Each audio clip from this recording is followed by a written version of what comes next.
Educational world में आपका स्वागत है। मेरे पहले वीडियो में मैंने आपको समास के बारे में बताया था कि समास क्या होते हैं एवं उसके कितने प्रकार होते हैं। उसमें से एक प्रकार हमने तत्पुरुष समास के बारे में पढ़ा था।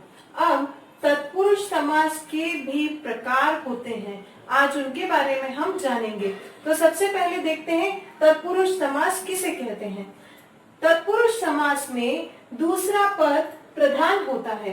तत्पुरुष समास में जैसे कि मैंने बताया कि समास में हमेशा दो पद होते हैं, पूर्व पद और उत्तर पद।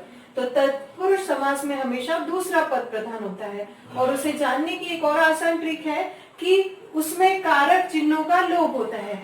जब हम समास का विग्रह करते हैं तो उसमें कारक चिन्ह आते हैं और समास के बीच में कारक चिन्ह का लोप हो, वहां पर तत्पुरुष समास होता है।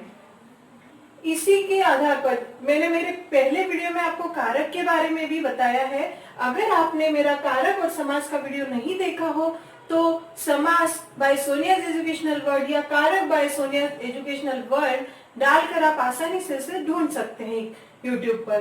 तो कारक जैसे कि देखा हमने कि कारक चिन्हों का जहाँ लोप हो उसे तत्पुरुष समास कहते हैं। तो कारक चिन्हों के आधार पर ही, ऐसे तो कारक चिन्ह कुल 8 होते हैं, बट इसमें कर्ता कारक और संबोधन कारक को छोड़कर बाकी 6 के साथ में तत्पुरुष समास के भेद बताए गए हैं। इस आधार पर तत्पुरुष समास के कुल 6 भेद होते हैं। समास के इन भेदों को समझते हैं।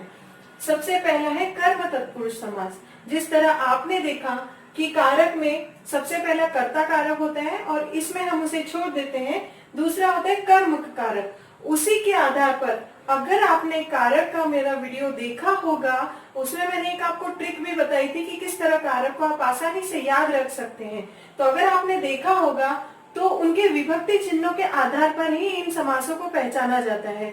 अगर आप वो जानते हैं तो आपको इन्हें पहचानने में काफी आसानी होगी। तो सबसे पहले देखते हैं कर्म तत्पुरुष समास।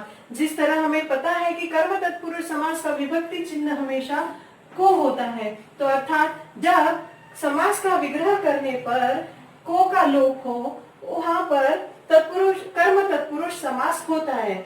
उदाहरण से देखते हैं माखन चोर।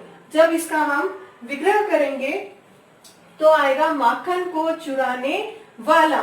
जहाँ यहाँ देखिए शब्द आया है को, तो मैंने जैसे बताया कि जब को कारक का लोप हो वहां पर कर्म तत्पुरुष समास होता है। दूसरा करण तत्पुरुष समास। हम जानते हैं कि करण तत्पुरुष समास में हमेशा इसका करण कारक का विभक्ति चिन्ह से या के द्वारा। यहाँ पर से तात्पर्य है कि किसी चीज के द्वारा कोई काम होना। तो जब समास का विग्रह करने समास में के द्वारा से या के का लोप हो तो वहां पर करण तत्पुरुष समास होता है। उदाहरण देखते हैं मन चाहा। जब इसका हम विग्रह करेंगे तो हमें मिलता है मन से चाहा। तो आप देखेंगे यहाँ पर विभक्ति चिन्ह से आया हुआ है जो कि करण कारक का चिन्ह है, अर्थात यहाँ पर करण तत्पुरुष समास है। तीसरा लेते हैं संप्रदान तत्पुरुष समास।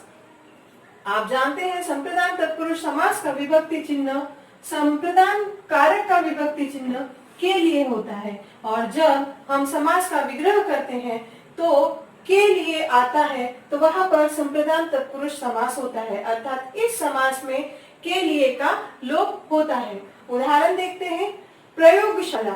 जब हम इसका विग्रह करेंगे तो हमें मिलता है प्रयोग के लिए शाला। तो यहाँ पर हमने देखा के लिए आया है, अर्थात यहाँ पर संप्रदान तत्पुरुष समास है। चौथा समास है अपादान तत्पुरुष समास।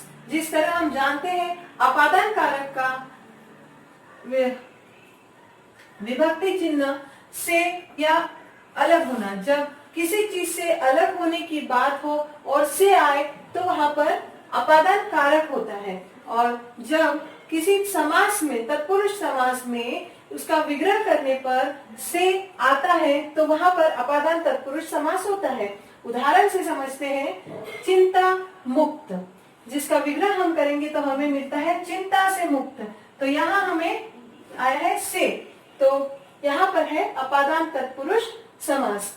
पांचवा समास संबंध तत्पुरुष समास। संबंध कारक की बात करें तो संबंध कारक का विभक्ति चिन्ह होता है का, के, की, और जब किसी तत्पुरुष समास में विग्रह करने पर का, के, की आता है तो वहां पर संबंध तत्पुरुष समास होता है। उदाहरण देखते हैं, गंगा जल, जब इसका विग्रह करेंगे तो हमें मिलता है गंगा का जल। आप यहाँ देखेंगे कि बीच में कारक चिन्ह का आया है, तो यहाँ पर तत्पुरुष संबंध तत्पुरुष समास है। सबसे आखिरी छठा समास देखते हैं, अधिकरण तत्पुरुष समास।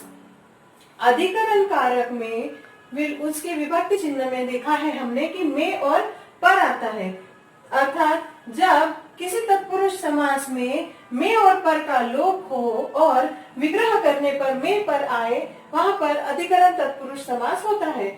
इसके उदाहरण देखते हैं, घुड़सवार, जब इसका विग्रह करेंगे तो हमें मिलता है घोड़े पर सवार। तो यहाँ आप देखेंगे पर आया है, और जब भी पर आता है यह विभक्ति चिन्ह है अधिकरण कारक का, तो यहाँ पर हुआ अधिकरण तत्पुरुष समास। इसका एक और उदाहरण समझते हैं, वनवास, जब इसका विग्रह करेंगे तो हमें मिलता है वन में वास। यहाँ पर आप देखेंगे कारक चिन्ह में आया है और ये कारक चिन्ह अधिकरण कारक का है, अर्थात यहाँ पर अधिकरण तत्पुरुष समास है। ऐसे ही जब भी आप किसी एग्जाम में जाते हैं तो वहां पर बहुत घुमाकर प्रश्न पूछे जाते हैं। समास में तत्पुरुष समास के भेदों को पूछते हुए कि यहाँ तत्पुरुष समास है पर कौन सा तत्पुरुष समास है, तो उस तरह से जब अगर आप इन 6 समासों को जानते हैं तो आप उन प्रश्नों को आराम से हल कर सकते हैं। तो आज इसी तरह हमने जाना कि समास कुल 6 होते हैं, और उसी तरह समास का जो तत्पुरुष समास है उसके भी 6 भेद होते हैं। तो आपको अगर वीडियो पसंद आया हो तो लाइक कीजिए, और मेरे चैनल को सब्सक्राइब करने के बाद बेल आइकॉन पर क्लिक जरूर कीजिएगा, ताकि मेरे नए नए वीडियोस के आपको नोटिफिकेशंस मिलते रहें। और कमेंट कर जरूर बताएं कि आपको वीडियो कैसा लगा। धन्यवाद।